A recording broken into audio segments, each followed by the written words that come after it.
Hey guys, so today I'm going to be talking with you about the 6 stages of literacy, as well as some problems that we see in the education system today with that teaching. Um, Also, some recommendations proposed by experts on how to curtail those problems. And then to finish off, I'll be talking about how the teaching of mathematics ties in with literacy and reading. All right, so stage 0 is named as such because it occurs before formal schooling begins. This can happen at home with parents reading out loud to their children and by introducing them to symbols such as letters from the alphabet and the simple counting numbers 1 through 10.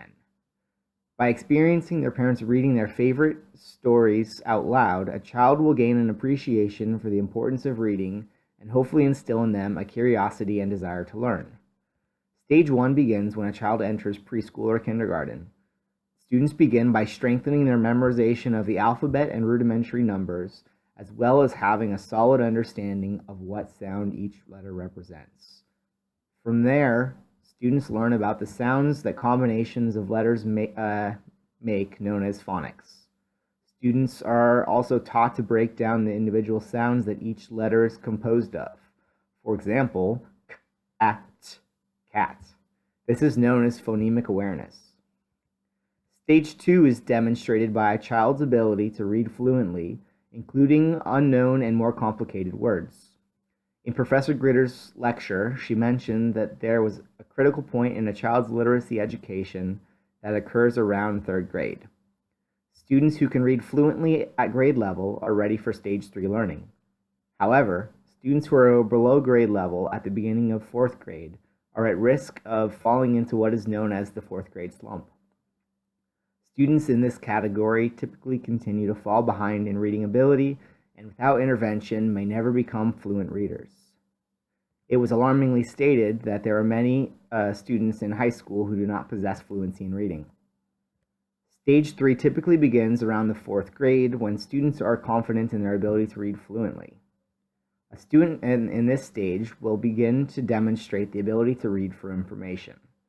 Teachers should be encouraging their students to read new types of literature containing information which they do not already know, while encouraging them to relate these new learnings to things that they already know in order to increase their understanding. These students have now gained the beginning ability to become self-guided learners, though teachers should be directing them on how to make the most of what they are reading by asking questions which help them to determine things like what the purpose of the reading is, the main ideas, and to help make predictions based on the reading. Stage 4 reading builds upon the previous stage and is typically learned and demonstrated by secondary level students. Students gain the ability to learn information and synthesize material from multiple sources and points of view and make connections while comparing the various sources. Finally, stage 5 is usually attained by college level students. Learners gain the ability to read for their own purposes while finding truth in the reading that may be stated explicitly or simply alluded to. A reader at this stage will have the ability to read critically in any content area and make judgments about what they are reading. They possess the ability to form opinions which may agree or disagree with the reading. As stated before, many students become stunted in their reading abilities and never reach their full potential. Some hindrances of note may include students not being fluent at their grade level or not comprehending the material which they are reading. Another issue is becoming more common, especially in urban areas, in which with regards to students who are not native English speakers. These students are not yet skilled with their English verbal abilities, which reading is an extension of.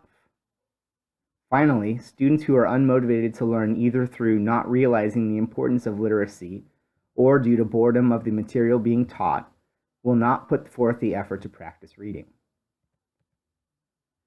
Experts have put forth recommendations to aid and improve learners' ability to progress to higher stages of reading ability while maintaining grade level. The first recommendation may address the concern with unmotivated students. It was stated that teachers should be choosing materials which are engaging and relevant to students as well as at the proper reading level. To aid this, it was recommended that teachers be allotted more time for preparation to allow for more thoughtful selection of reading materials.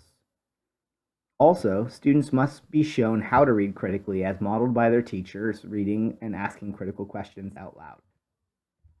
Finally, scaffolding is a valuable tool used by educators to teach students by gradually increasing the difficulty and level of independence at which students attempt learning activities.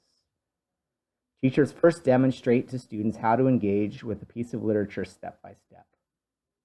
Then, as students gain confidence, teachers begin to ask them leading questions about the process of reading.